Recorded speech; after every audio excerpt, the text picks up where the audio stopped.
bom ao cidadão ruim. Ora, isso para mim é um absurdo, não merece prosperar, não há condição. Todo cidadão brasileiro, mesmo aquele que não pode pagar, tem direito a um advogado de defesa. A responsabilidade, neste caso, cabe à Defensoria Pública.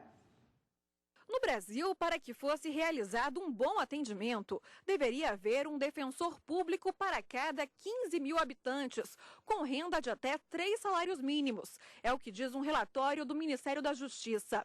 Mas, na prática, isso não ocorre. Atualmente, de acordo com os dados da mesma pesquisa, a instituição está presente em apenas 42% das comarcas. 58%, portanto, que são justamente as cidades do interior, e normalmente com os menores índices de desenvolvimento humano e maior pobreza, em que a figura do defensor público se faria ainda mais necessária, não existe. Você tem, nessa cidade, o juiz, o promotor, mas você não tem aquele profissional que faz a defesa jurídica do carente.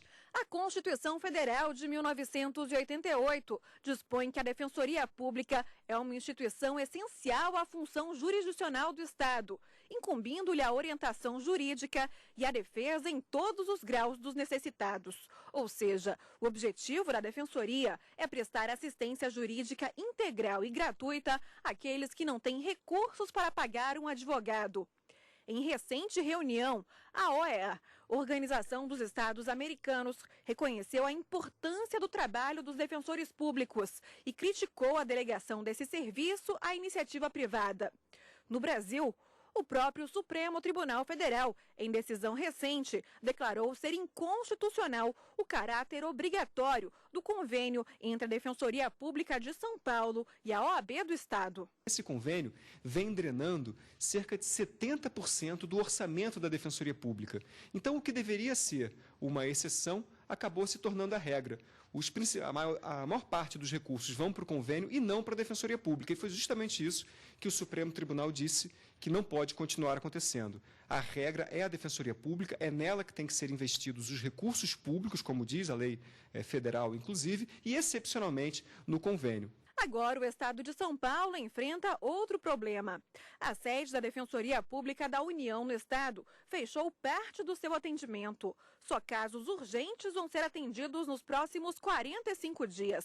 A falta de servidores atrapalha o funcionamento da unidade. No Brasil, quase todos os estados possuem a sua própria Defensoria Pública. Santa Catarina é o único estado que ainda não tem a sua.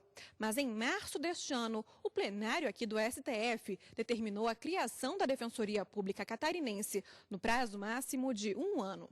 Por unanimidade, os ministros entenderam que o Estado desrespeitou a Constituição por 23 anos, ao se omitir em relação à Defensoria e optando por pagar advogados para dar assistência jurídica aos mais necessitados. Para o relator do processo, o ministro Joaquim Barbosa, a desobediência do Estado é inaceitável. Permitir que essa normatividade continue em vigor pelo prazo de 6 meses, ao fim do qual deverá ser definitivamente criada e posta em funcionamento a Defensoria Pública do Estado de Santa Catarina. E o presidente do Supremo